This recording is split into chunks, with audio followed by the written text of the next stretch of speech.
se nos agrede mucho a los médicos de familia y en general a los médicos ha aumentado brutalmente el número de agresiones, tanto físicas como verbales. Hemos pasado a tener que hacer una medicina a veces muy defensiva, con personas que no toleran la frustración, que se encaran con el médico porque al fin y al cabo es la cabeza de turco del sistema sanitario. ¿Qué soléis hacer en esas casuísticas? ¿Qué os queda hacer a vosotros en vuestro caso? Pues, ¿qué nos queda que hacer? Primero, pues nos llevamos el mal rato y en segundo lugar, pues bueno, rumía el problema unos cuantos días, el típico insomnio. Recuerdo un momento, precisamente un paciente que se había cambiado de médico porque con su médico anterior había tenido cierto roce, se cambia conmigo y su motivo de consulta, pues la solución que yo le daba era la misma que le daba a su anterior profesional. Sí. Entonces, este señor, que era un hombre, me dijo que las tías de este centro no servían ni para que os violen.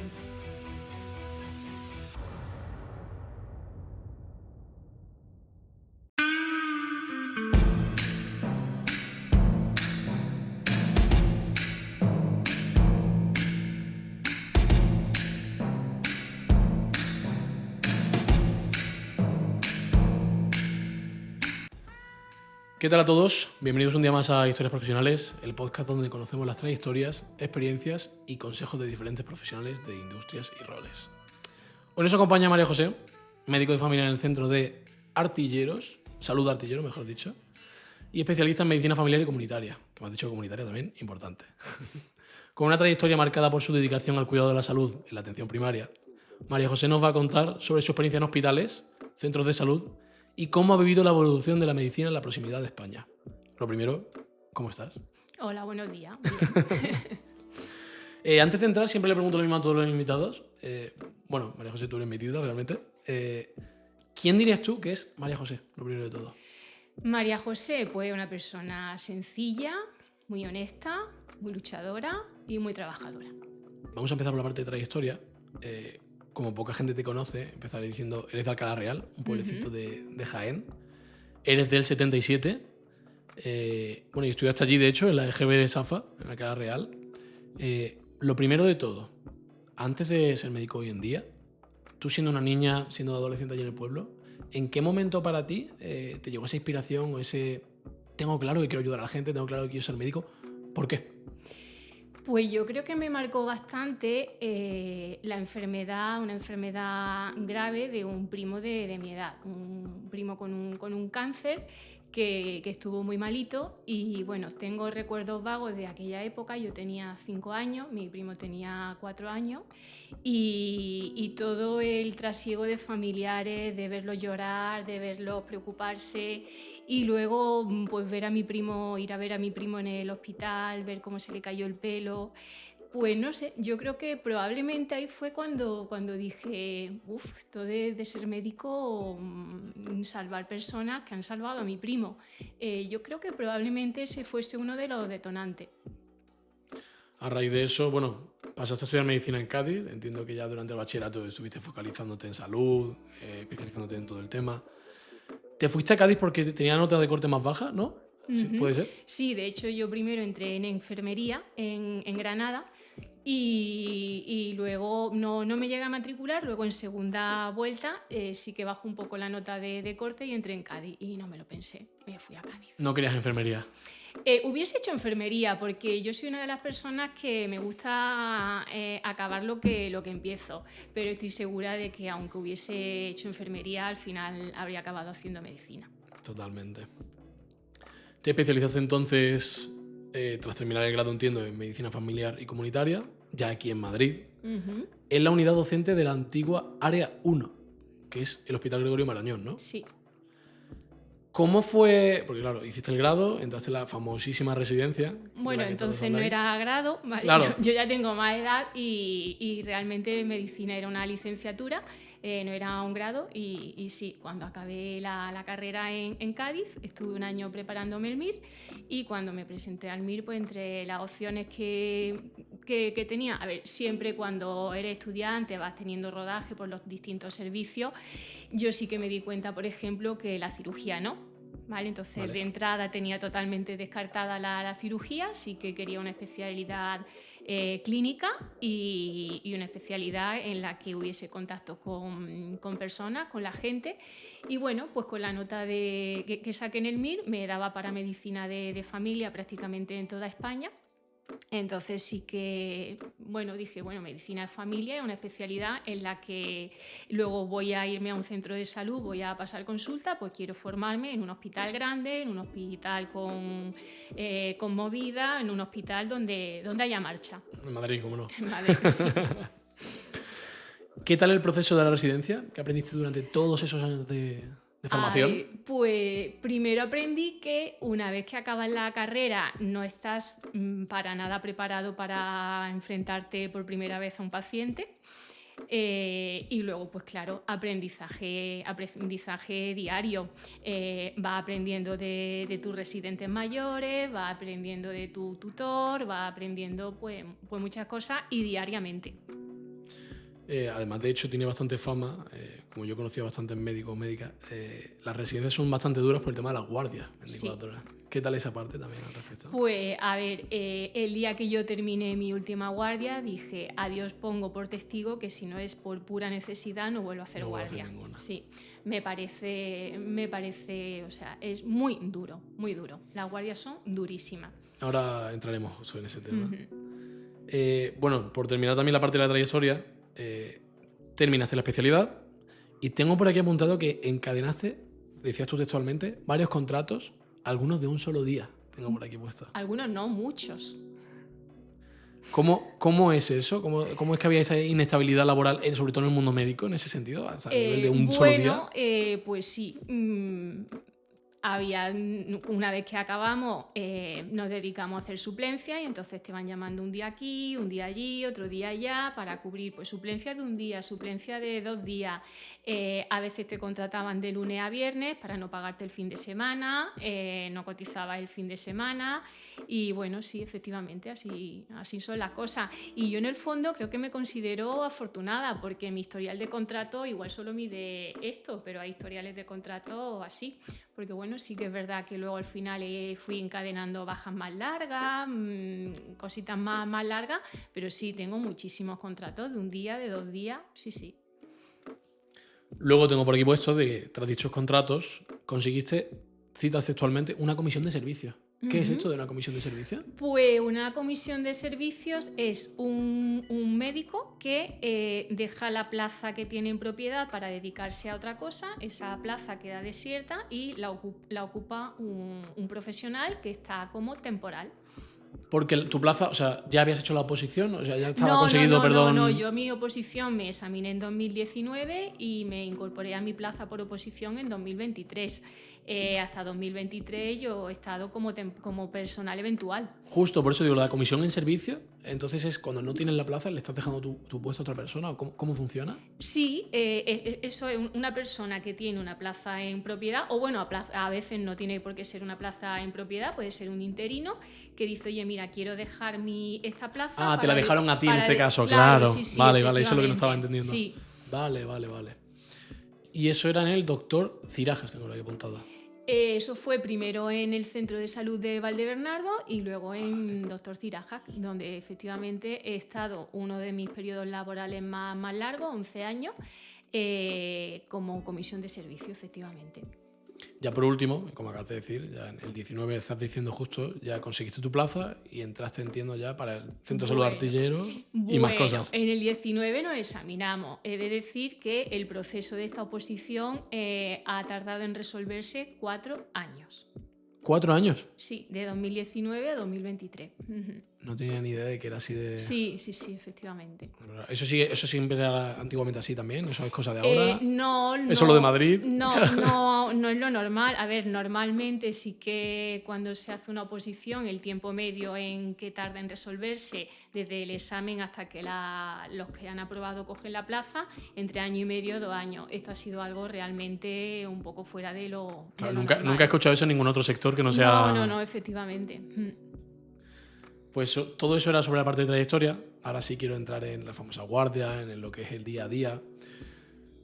¿Cómo nos describías a los que no sabemos de medicina, a los que no sabemos cómo es tanto la medicina de familia como la comunitaria, como el mundo en general de los médicos, ¿no? Primero, ¿cómo dirías tú que es el día a día de un médico o médica de familia? ¿Y cuáles son los mayores desafíos que encontráis día a día? Bueno, pues el día a día de un médico de familia no es fácil, no es fácil.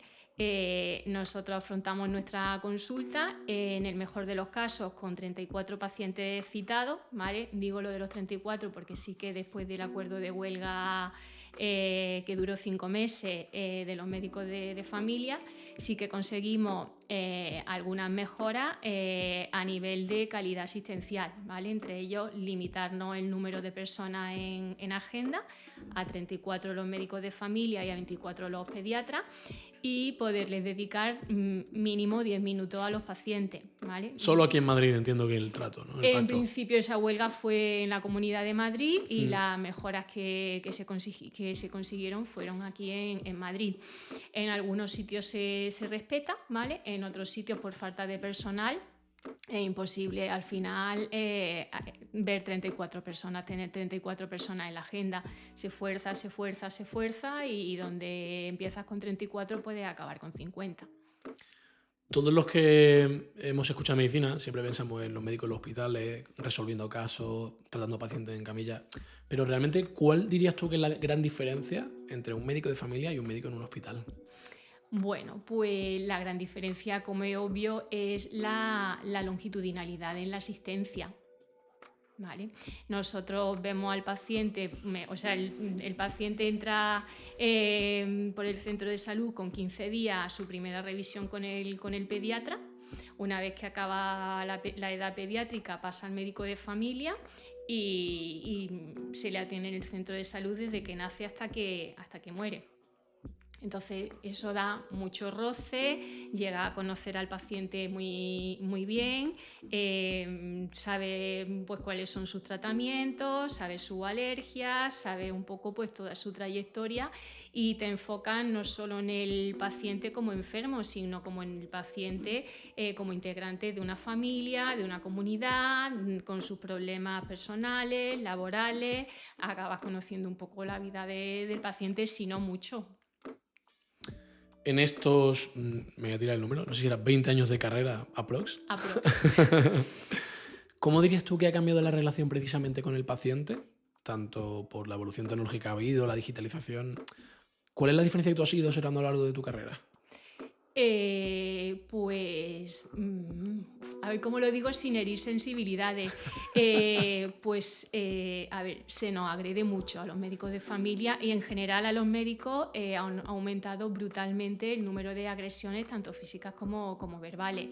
Hemos pasado a tener que hacer una medicina a veces muy defensiva, con personas que no toleran la frustración, que se encaran con el médico porque al fin y al cabo es la cabeza de turco del sistema sanitario, y pagan muchas veces con nosotros pues su ira por la demora, por no tener cita con determinada especialidad, y somos un poco la cabeza de turco.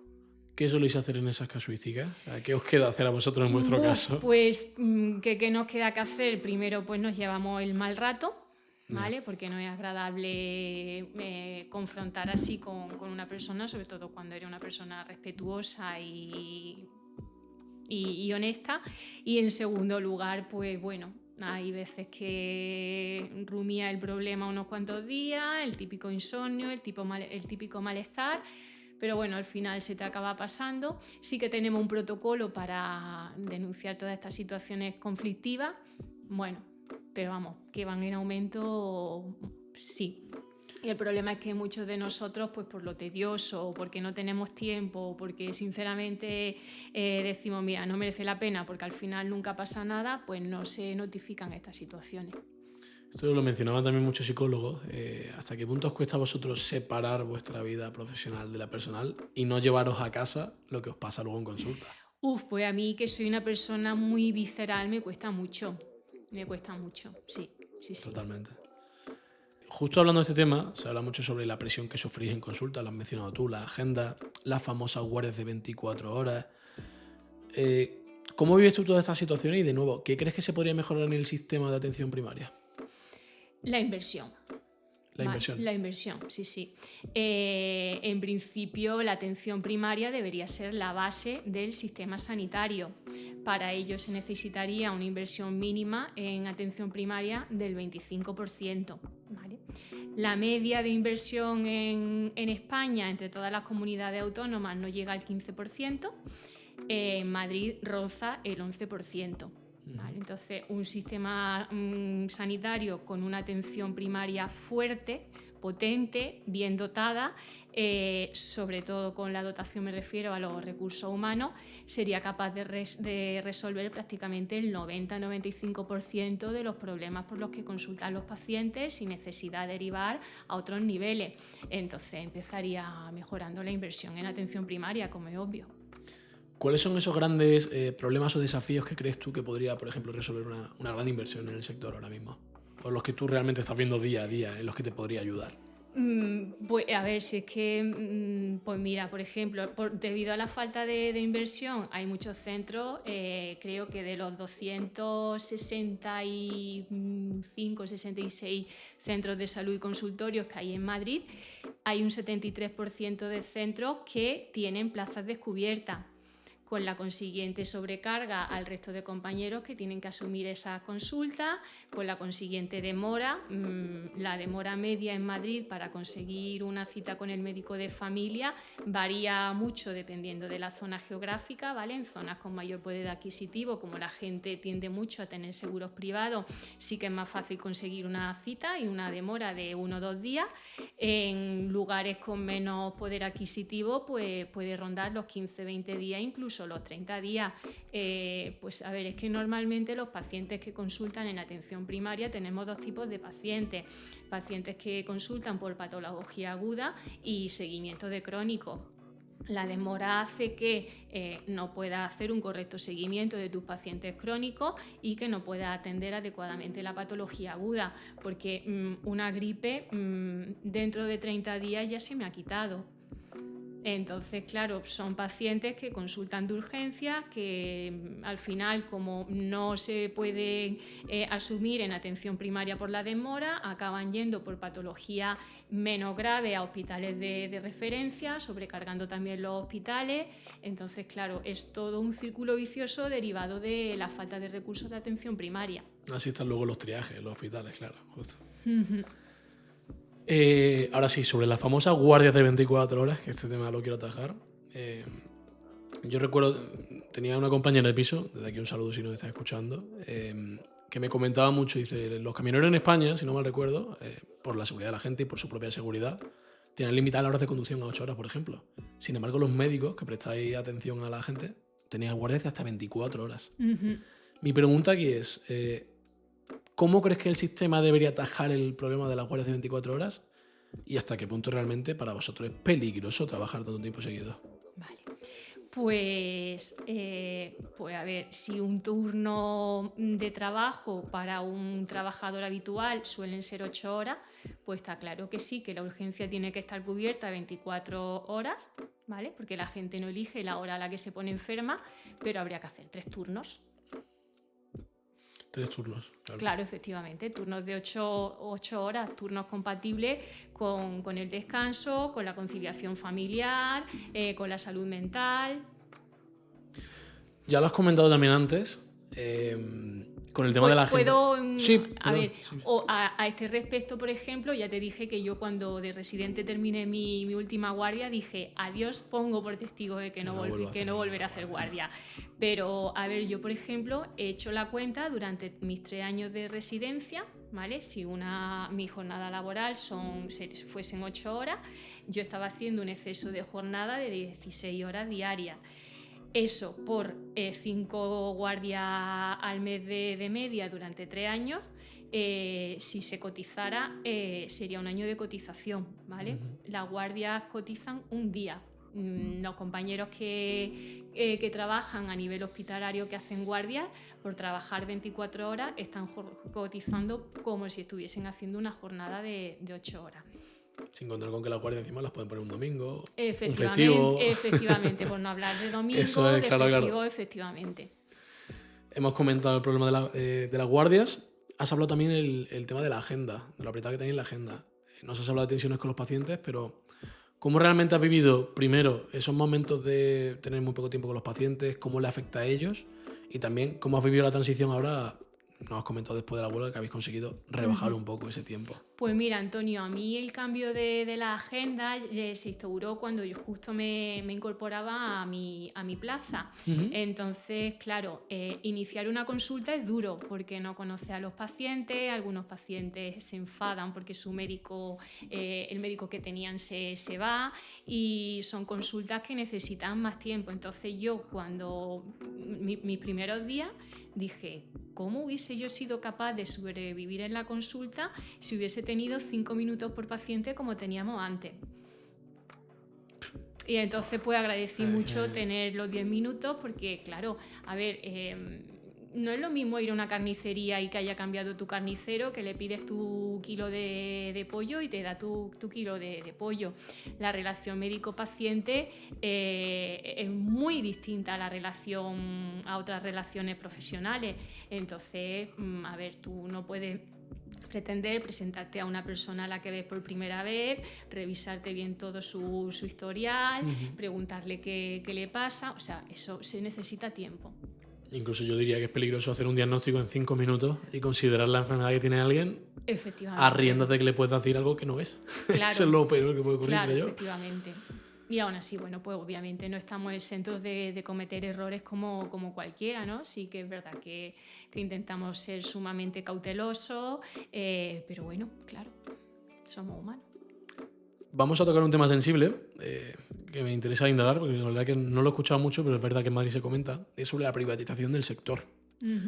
¿Qué opinas sobre la privatización parcial de algunos servicios de medicina? ¿Cómo se está atajando en Madrid o en España?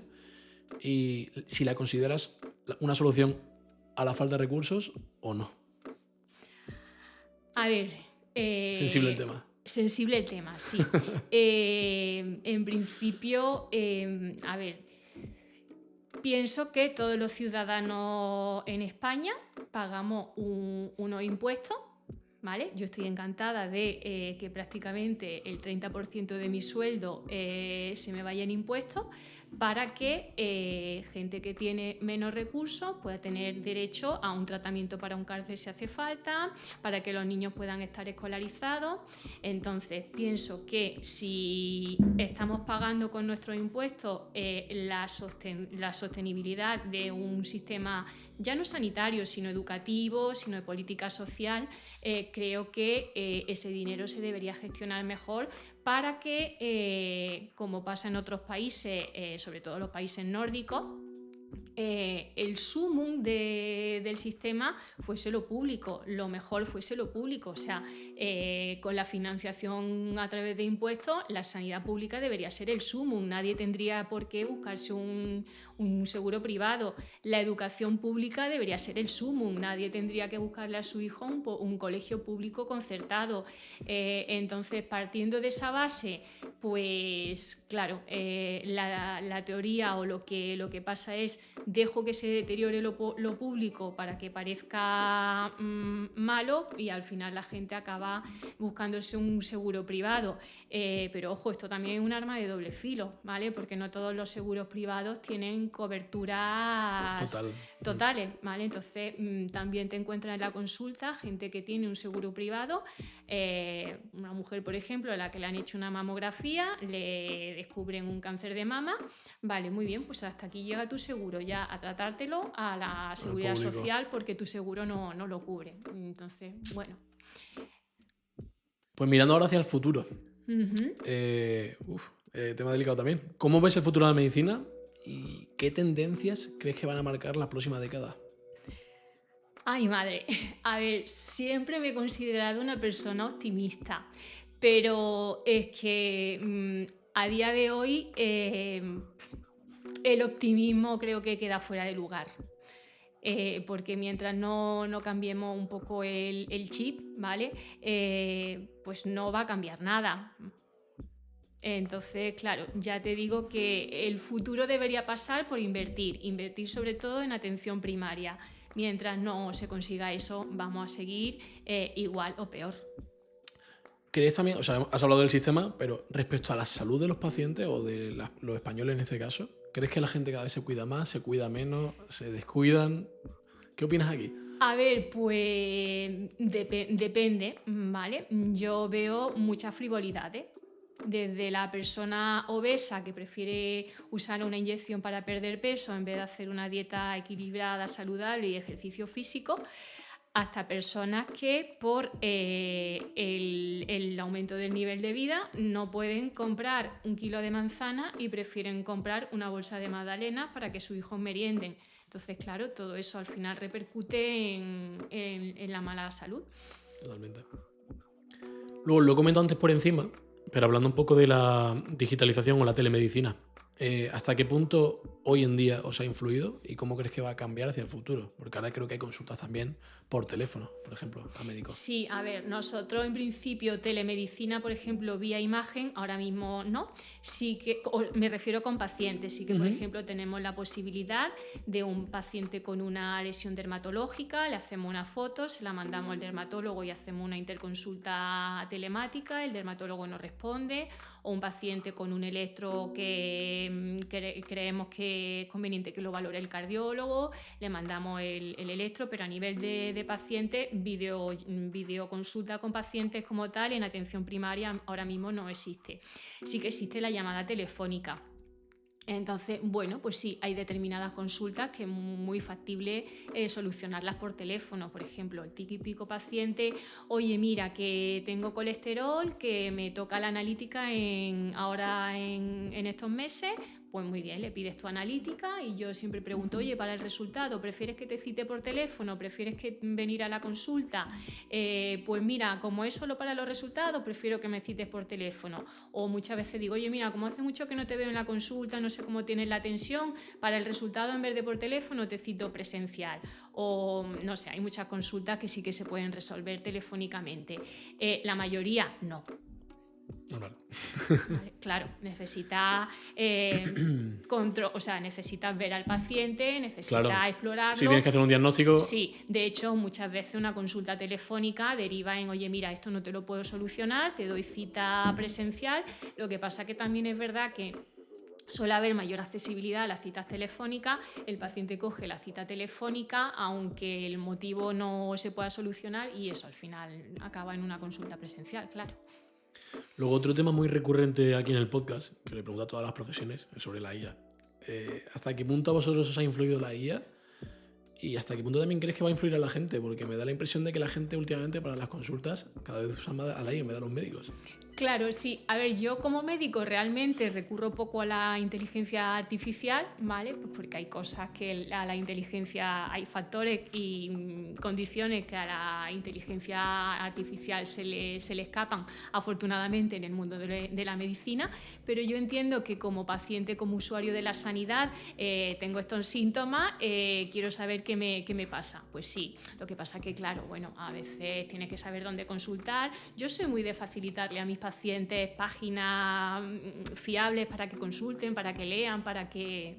¿Qué ejemplo nos darías, por ejemplo? Nunca lo he escuchado, la verdad. Sí, pues por ejemplo, para dietas, para todo eso, pues suelo recomendar bastante la guía Fisterra, que son unas guías así y tienen una parte para pacientes. También suelo aconsejar bastante la página de la Escuela Madrileña de la Salud. Y luego suelo... casi todas las sociedades científicas tienen también una parte adaptada para usuarios y también la Sociedad Española de Cardiología, de Endocrinología. Le digo, oye, mira, si me parece fenomenal que consultes, pero consulta página, no consulte el canal de YouTube del hijo de tu vecino, consulta una página fiable. Ahora sí, Tita. Última pregunta de esta parte como del presente del sector. Para los jóvenes médicos, los que están estudiando, los que están en el MIR, los que están con la residencia, ¿qué consejos les darías y qué habilidades dirías que son clave para entrar en el sector? Bueno, pues antes de contestarte, pues quiero saludar a mis dos residentes, a Cata, que es R4, y a Amelia, que es R2. Y bueno, los consejos que yo les daría cuando me acredité como tutora, mi principal objetivo fue que los residentes que rotasen conmigo, que se plantearan como salida profesional quedarse trabajando en atención primaria. ¿vale? Entonces, pues nada, ese sería mi consejo. Atención primaria, ¿no? Sí, atención primaria. Yo soy médico de familia de corazón, me encanta la medicina de familia y mi objetivo con mi residente es ese. Y bueno, residentes también tenemos estudiantes de medicina que rotan con nosotros y bueno, pues luego tienen que presentar una memoria y todo eso y hombre, es muy satisfactorio que muchas veces te dejan por escrito no conocía la atención primaria, la medicina de familia y gracias a esta rotación me la planteo como salida profesional. Eso para los que hemos sido tutores de esa persona es muy satisfactorio. Pues justo en relación a eso último, ya pasando a la parte personal, quería empezar justo por esto. ¿Qué dirías que es para ti lo mejor y también lo peor de la medicina de familia? Lo mejor, pues está claro que es el contacto con el paciente. Conocer a un paciente, saber que cuando entra por la puerta de la consulta ese día viene por una tontería o viene porque de verdad le pasa algo. Conocerlo, conocer su entorno, la confianza y la complicidad que muchas veces se genera, el hecho de que muchas veces vayan a pedir cita y pregunten, bueno, pero si no está mi médico, dame cita para otro día. Es que somos su médico, somos... y entonces eso es muy satisfactorio, que es que llegas a formar parte un poco médico de familia, no es que llegas a formar parte de la vida de esa persona. ¿Y lo peor? Lo peor, pues diría que también lo mismo. Sí, ¿por qué? Sí, hombre, pues porque ya te digo que el tema de las agresiones a los médicos, yo de un tema que tengo bastante susceptibilidad con ello, es un mundo, en principio, bueno, yo diría la medicina en general, es un mundo que está muy feminizado y las mujeres somos el grueso de las agresiones físicas, verbales. Y luego otra cosa que yo creo que si le preguntara a la mayoría de los médicos de familia, lo que peor llevamos es el tema de las bajas. Eso ahora, hay una pregunta que te han dejado, luego la voy a sacar, que me ha hecho mucha gracia, pero, sí, pero bueno, ahora entramos en ese tema. Mal, el tema de las bajas. Ahora te han dejado una pregunta para después, pero bueno. Con este tema que has dicho justo de los momentos malos, los momentos buenos, no sé si se te ocurre o recuerdas algún día, algún momento especialmente duro o que sentiste que fallaste, que lo pasaste mal. ¿Qué nos puedes contar o hasta dónde quieras contar? También te digo. A ver, pues sí, mira, recuerdo un momento, además bastante reciente, ¿no? De un paciente, precisamente un paciente que se había cambiado de médico porque con su médico anterior había tenido cierto roce. Se cambia conmigo, yo lo atiendo y su motivo de consulta, pues la solución que yo le daba era la misma que le daba a su anterior profesional. Sí. Entonces, bueno, pues este señor, que era un hombre, me dijo que las tías de este centro no servían ni para que os violen. Entonces, tener que aguantar ese comentario con una sala de espera llena de pacientes, que al final los propios pacientes son los que te defienden, pero me parece muy desagradable y muy duro. Eso encima, o sea, eso entiendo que te pillaría con el resto de pacientes delante, pero claro, si claro, encima tú estás en la consulta sola, sí, sentada en la mesa claro. Con él, puede ser incluso peor. En esos casos entiendo que tenéis un procedimiento. Sí, bueno, pues sí. En principio no suele, de rutina sí que en algunos centros más conflictivos suele haber seguridad. En mi centro en concreto, a veces esporádicamente, se puede llamar, pero bueno, la mayoría de las veces, como te digo, son los propios compañeros los que acudimos uno a otro. Y al final no termina nada, entiendo, o sea, lo sacan y poco más, ¿no? Sí, pero... efectivamente. Ahora sí, por el contrario, un logro o un día que tú recuerdes que dijiste este día ha sido de los mejores, precioso, que te haya marcado un montón. Pues a ver si te lo cuento sin que se me escape la lagrimilla. Mira, pues fue en la pandemia, ¿vale? Cuando se supone que todavía no pasaba nada, que no había casos confirmados en España, fui a un domicilio a atender a un paciente crónico, un EPOC. Supuestamente los síntomas que me contaban eran síntomas de una reagudización de EPOC, fiebre, que tenía más expectoración, mal estado general. Y entonces, pues yo dije, bueno, pues cuando acabe la consulta voy a atenderlo a su casa.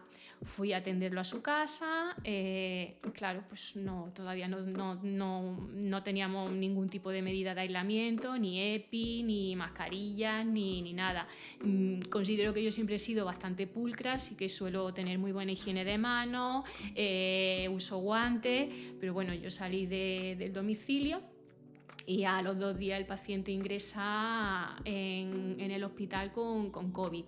Estuvo muy malito, estuvo bastante tiempo ingresado y no sé, pero creo que de las primeras llamadas telefónicas que hizo, quiso contactar con el centro de salud para saber cómo estaba yo, porque lo había atendido y tenía COVID y claro, quería saber cómo estaba. Se preocupó porque no tuviese... Sí, me llegó. Te he preguntado sobre logros o sobre momentos bonitos, te he preguntado sobre un momento malo. ¿Qué tal sobre aprendizajes? ¿Cuál dirías para ti que ha sido tu mayor aprendizaje a lo largo de toda tu carrera? ¿Qué es lo que más ha cambiado? Pues, sobre todo tienes que abrir la mente como un paraguas. Sabes que detrás de cada persona hay una situación personal distinta y hay vivencias distintas. Y hay que ser muy tolerante, quitarte prejuicios.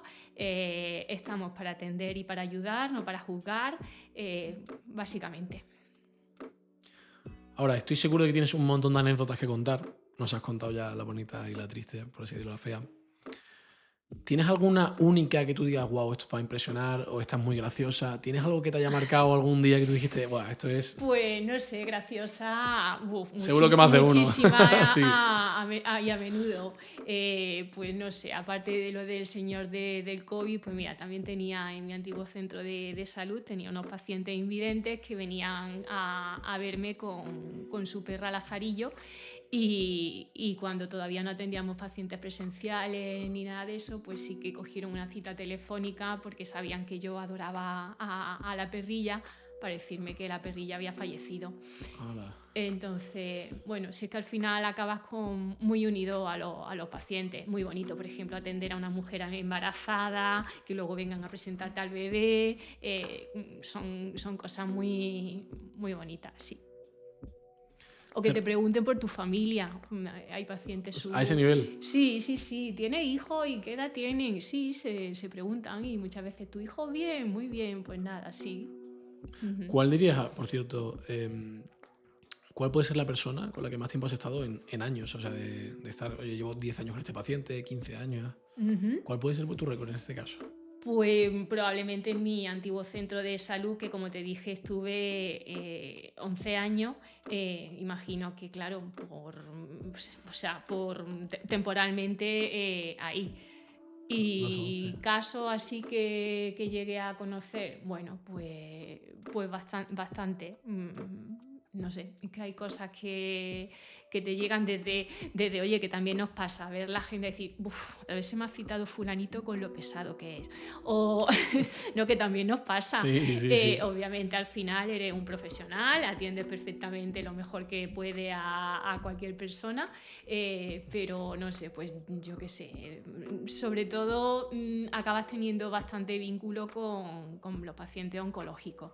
Vale, pues mira, sí, no creo que no debería decir nombre, pero me viene, por ejemplo, a la memoria una paciente que tuve en Ciraja que después de estar de baja por un problema cardíaco, al final falleció por un tumor cerebral y bueno, un día fui a verla a casa, pues sabía que iba a despedirme y porque estaba ya muy, muy malita y me saca de debajo de la almohada un calendario de bombero y me dice, toma, que yo ya no lo voy a necesitar, pero tú te puedes alegrar la vista.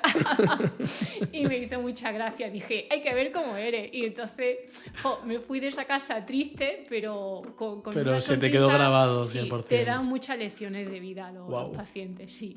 Ostras. Ahora sí, Tito, cerrando la parte personal, quedan 2 preguntas. La primera es sobre la parte de referentes. Y es, ¿tienes algún referente en el sector o fuera del sector, o entiendo también tu familia o cualquier cosa, que sean para ti claves? ¿Y nos puedes contar 3 de ellos? 3 de ellos, pues yo creo que en primer lugar, don Pedro, el maestro que tuve de primero a sexto en la EGB, que era una magnífica persona.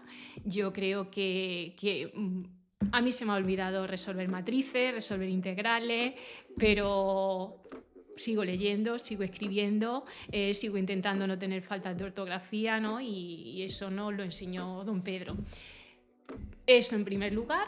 En segundo lugar, pues yo creo que Gregorio Marañón, ¿vale? Era un médico y un humanista impresionante. Creo que debería haber más personas como él en estos días. Y una tercera persona, pues no sé, lo tendría más difícil. Pues quizá alguna persona como ejemplo negativo, ¿no? Como no quiero ser así, que también la hay, ¿no? Vale. Última pregunta. Es, si volvieses a empezar tu carrera, ¿cambiarías algo? No. Volvería a estudiar medicina, volvería a hacer medicina de familia. Hombre, claro, esta pregunta es fácil de contestar, ¿no? Sí. Todos sabemos que en determinado momento hemos cometido errores y diría, bueno, pues no volvería a cometer este error, pero es que al final los errores son también aprendizaje y si a día de hoy soy como soy es por todo lo bien que he hecho y por todo lo mal que he hecho. Pues ahora sí, vamos a pasar a las preguntas de la audiencia. Te han dejado 5 preguntas, ¿vale? Vale. Hay alguna que ya hemos comentado, por ejemplo, aquí Carla te ha dicho cómo afrontas tú, en tu caso, la presión asistencial que hay hoy en día y cómo crees que os afecta a vosotros como personas, que ya lo has comentado un poco por encima. Pues, a ver, yo tengo que reconocer que en mi centro de salud, aunque debido a condiciones sociodemográficas es un barrio en crecimiento, tenemos que estar asumiendo pacientes del Cañaveral, que es un barrio que ha surgido de repente y que no tiene dotación de servicios, estamos sobrecargados, pero no tanto como en otros sitios. Entonces nosotros de momento, pues sí, que tenemos la agenda de 34 pacientes y bueno, trabajamos a un ritmo más o menos decente. No obstante, el día que falta algún compañero que de repente hay que repartir la consulta, pues sí que es verdad que te notas trabajando con más ansiedad, con más... o sea, sí que afecta. Pero ya te digo, a mí lo de los 10 minutos por paciente me parece, o sea... algo maravilloso. Y antes era menos, has dicho. Antes, eso es lo que a mí me ha dejado sorprendido. 5 minutos. Tú imagínate, Antonio, un abuelito que llega a la consulta con su bastón, con sus 3 capas de ropa, con sus tirantes para que no se le caiga el pantalón. Suponiendo que llega puntual, no se equivoca de puerta, saca el ticket. Te dice que tiene un catarro, le dice, pues pasa un momentito a la camilla que lo tengo que auscultar. Sí. Mientras se desviste, mientras se viste. O sea, es que 10 minutos a veces son escasos, que sí que es verdad que consulta, que igual en 5 minutos la ha resuelto, pero bueno, a mí qué menos, ¿no? Que es que todo lo que sea menos de 10 minutos me parece indecente. Claro. A mí incluso se me ocurrió, digo, ¿cómo sería antiguamente en España para que la situación se haya quedado a 5 minutos? Pues no teníamos pacientes, despachábamos pacientes. Luego te ha dejado Isa una pregunta que realmente estamos respondiéndola también, hemos dicho, pero bueno, si no es ¿qué opinas del estado de atención primaria en España? Que ya has comentado por encima, pero ¿te falta algo para añadir? Incluiría yo en este caso. No, inversión. No hay 25%, más, ¿no? Por favor. Marisa te ha dejado otra pregunta. Bueno, te ha dejado 2, de hecho. La primera es, ¿cuál es el consejo de salud que más te gustaría que la gente siguiese, pero que nadie hace? A ver, pues implicarse en el autocuidado, ¿vale? Yo sí que hago... La atención primaria es un lugar clave para hacer promoción y prevención promoción de la salud y prevención de enfermedades, ¿vale? De hecho, todo lo que es calendario vacunal, programas de cribado, lo tenemos asumido en atención primaria, porque el médico de familia es clave para ese papel. Entonces, la mayor parte de los problemas de salud se podrían solucionar o mejorar con una buena alimentación, dejando de fumar, consumo moderado de alcohol o no consumir alcohol, hacer ejercicio físico, ¿vale? Es que es eso. A mí, por ejemplo, yo en mi consulta hago muchísima deshabituación tabáquica, me encanta que la gente deje de fumar. Y te dejo también otra, que es, ¿qué es lo más sorprendente que has aprendido sobre las personas después de tantos años ejerciendo? Pues como te digo, Antonio, he aprendido a ser tolerante, a no juzgar y sobre todo he conocido historias personales que me han dado lecciones de vida. Última pregunta de la audiencia, aquí, por fin ahora sí, el tema de las bajas. Sara te ha dejado una pregunta que es, ¿alguna vez has notado que alguien decía mentirijillas para pedirte una baja? ¿Cómo es el tema? ¿Cómo se porta la gente en consulta, ¿no?, con el tema de las bajas? Sí, pues a ver, aquí como en botica, ¿no? Hay de todo. Hay gente muy responsable que sí que es verdad. La baja, ¿vale? Es un elemento terapéutico para recuperarte de una enfermedad. Entonces, claro, bien usada, ya te digo que es un elemento terapéutico necesario en determinados momentos. Pero sí que hay determinadas personas con determinados perfiles que sí que abusan. Y sabes perfectamente que un paciente te está mintiendo, sabes que un paciente te la está colando. Hay determinadas veces que no puede hacer otra cosa que decir, bueno, voy a hacer como que te creo, aunque sé que tienes la cara más dura que el cemento. Y otras veces, a ver, las menos, pasa lo contrario, ¿vale? Hay personas que se quieren incorporar a trabajar, aunque no sea todavía adecuado, por la situación laboral que tienen, por presiones de la empresa, ¿vale? Yo a nivel de baja creo que habría que darle una vuelta al sistema. Pienso que haría muchísima falta implicación de las mutuas laborales, de los médicos del trabajo, porque sí que es verdad que hay veces que las bajas se eternizan, que se nos enquistan los pacientes y no somos capaces de darle el alta. Sabemos perfectamente que un paciente no está mintiendo, pero como no tenemos manera de demostrarlo, inspección médica tampoco da abasto, pues se eternizan y es un fallo del sistema que efectivamente yo, a ver, no soy perfecta en mi trabajo ni aspiro a serlo. De hecho, yo tengo bastantes reclamaciones y casi todas las reclamaciones que me ponen los pacientes por tema de baja, porque no tengo ningún problema a la hora de decir, no, mira, no te voy a dar la baja porque yo te he explorado, te he revisado y en función del trabajo que realizas, los síntomas o lo que me estás contando no te incapacita para trabajar, así que no te voy a dar la baja. Bueno, pues nada, me ponen una reclamación que obviamente luego se responde y ya está.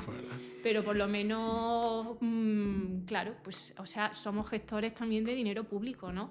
El dinero de esas bajas lo pagamos entre todos, entonces hay que hacer un buen uso de los recursos y, como te digo, una baja es un elemento terapéutico que bien utilizado es necesario, pero mal utilizado puede ser también muy mal. Pues antes de despedirnos, Tita, minutos de gloria. Esto es una sección, te lo he comentado justo un poco antes de empezar la entrevista, es una sección en la que a mí me gusta dejar un espacio al invitado para que comparta con nosotros una reflexión, un consejo, algo que tú consideres que la gente debería escuchar. Así que te dejo 2 minutos en los que puedes decir lo que quieras. Vale, bueno, pues te voy a hacer una pregunta yo a ti. Vale. Si yo te dijera, Antonio, que hay un tratamiento que usándolo aumenta tu supervivencia un 25%, disminuye tu asistencia a urgencia un 30% y disminuye tu mortalidad un 25%, ¿tú te lo tomarías? Sí. Vale, pues ¿sabes cuál es ese tratamiento? ¿Las vacunas? No, frío. Ni idea. Pues ese tratamiento es tener al mismo médico de familia durante 15 años seguidos. Lo hizo un artículo publicado en 2022 en la prestigiosa revista de medicina British Medical Journal of General Practice. Y luego pues nos hemos hablado un poco de la parte comunitaria de la medicina de familia, ¿vale? Nuestra especialidad se llama medicina familiar y comunitaria y la parte comunitaria es llevar la salud a la comunidad. ¿Cómo se hace eso? Pues dando charlas en los colegios, haciendo talleres de primer auxilio, reanimación cardiopulmonar, en jornadas, días internacionales, concienciando a la población, el Día Mundial contra el SIDA, el Día de la Violencia de Género, el Día Mundial contra el Cáncer, el Día del Tabaquismo, ¿no? Son cosas que aprovechamos para trabajar un poquito la salud comunitaria. Pues ahora sí, antes de despedirnos, Tita, me gusta mucho, antes de despedirme, que nomines a alguien. O sea, una tradición para mí es que tú nomines a alguien que te gustaría escuchar delante de un micrófono, con una profesión particular, o si no conoces a nadie en concreto, a una industria o un rol que te gustaría escuchar. ¿Quién sería y por qué? Pues algún político. ¿Un político? Sí. Guau. Me encantaría, me encantaría. Sí, un político porque, bueno, es que visto el panorama político que tenemos en este país, me gustaría, porque yo he sido totalmente sincera delante de este micrófono, supongo que la gente que entrevista intenta también serlo, entonces me encantaría escuchar a un político siendo totalmente sincero. Estaría muy bien. Sí. Pues Tita, María José, ha sido un placer tenerte aquí. Muchísimas gracias por contarnos tu experiencia en esta casi horita que creo que llevamos. Gracias como siempre también a todos por escucharnos un día más aquí en Historias Profesionales y hasta el próximo episodio. Muchas gracias. Nada, a ti por la labor que haces de difusión.